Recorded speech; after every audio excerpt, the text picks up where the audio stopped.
Algoritma penjadwalan pada CPU menggunakan sistem operasi ini bertujuan untuk meminimalisir waktu menganggur atau idle time CPU untuk seluruh proses yang ada di memori yang akan dikerjakan oleh CPU perlu dijadwalkan, sehingga waktu tunggu atau waiting time tiap-tiap proses diredekui atau pada antrian tidak terlalu lama. Strategi penjadwalan proses dibedakan menjadi dua kelompok besar, yaitu yang pertama penjadwalan non-preemptive. Pada strategi ini, ketika proses telah berjalan, maka sistem operasi maupun proses lain tidak dapat mengambil alih eksekusi prosesor. Pengalihan hanya dapat terjadi jika proses yang running sudah selesai, baik secara normal maupun secara abnormal. Penjadwalan non-preemptive ini terdiri dari first in first out atau FIFO, kemudian shortest job first atau SJF, dan juga high response ratio next atau HRRN. Yang kedua yaitu penjadwalan preemptive. Pada strategi ini, sistem operasi dan proses lain dapat mengambil alih eksekusi prosesor tanpa harus menunggu proses yang sedang running selesai mengerjakan tugasnya.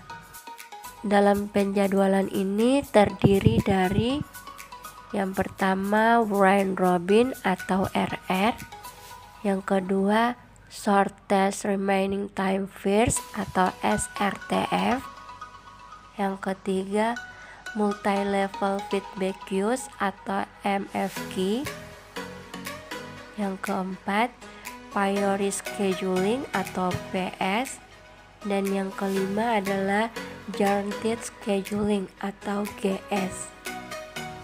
Yang pertama, first in first out atau FIFO. Proses yang datang pertama dilayani terlebih dahulu, tidak peduli apakah burst time-nya panjang atau pendek. Pada tabel berikut ini, ada contoh proses pada sebuah CPU dengan burst time atau waktu yang dibutuhkan untuk penyelesaian sebuah proses masing-masingnya, dari P1 hingga P5. Kita diminta untuk menentukan rata-rata waktu tunggu dengan algoritma FIFO. Pertama, kita buatkan pada Gantt chart. Dimulai dengan proses yang datang lebih awal, yaitu proses P1. Untuk proses penjadwalan FIFO ini, arrival time atau waktu kedatangan dari 5 proses ini kita asumsikan semua proses masuk pada saat yang hampir bersamaan, yaitu menit ke-0. Jadi, proses P1 dimulai dari menit ke-0 dan berakhir pada menit ke-12. Kenapa 12? Karena burst time atau waktu dijalankan atau waktu eksekusi dari proses P1 adalah 12. Setelah proses P1 selesai dieksekusi, maka masuklah proses P2. P2 di sini mulai dari menit ke-12 dan akan berakhir pada menit ke-20. Kenapa 20? Karena didapat dari hasil penjumlahan antara burst time P1 yaitu 12 dengan burst time P2 yaitu 8. Jadi 12 ditambah dengan 8 hasilnya adalah 20. Selanjutnya, setelah proses P2 selesai dijalankan, maka masuklah proses P3. P3 di sini mulai dari menit ke-20 dan akan berakhir pada menit ke-25. Kenapa 25?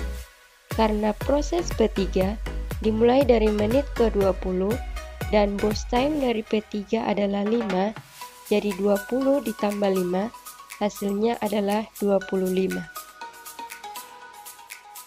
Setelah proses P3 selesai dijalankan, maka masuklah proses P4. P4 di sini mulai dari menit ke-25 dan akan berakhir pada menit ke-27. Kenapa 27? Karena proses P4 dimulai dari menit ke-25 dan burst time dari P4 adalah 2. Jadi 25 ditambah dengan 2 hasilnya adalah 27. Selanjutnya setelah proses P4 selesai dijalankan, maka masuklah proses P5. P5 di sini mulai dari menit ke-27 dan akan berakhir pada menit ke-28. Kenapa 28? Karena proses P5 dimulai dari menit ke-27 dan burst time dari P5 adalah 1, jadi 27 ditambah 1 hasilnya adalah 28. Selanjutnya kita menentukan waiting time. Waiting time P1 adalah 0, P2 12, P3 20, P4 25, dan P5 27. Yang terakhir adalah menentukan rata-rata waiting time. Rumusnya yaitu jumlah waiting time dibagi dengan jumlah proses. Jadi 0 ditambah 12 ditambah 20 ditambah 25 ditambah 27 dibagi 5 sama dengan 84 dibagi 5 sama dengan 16,8.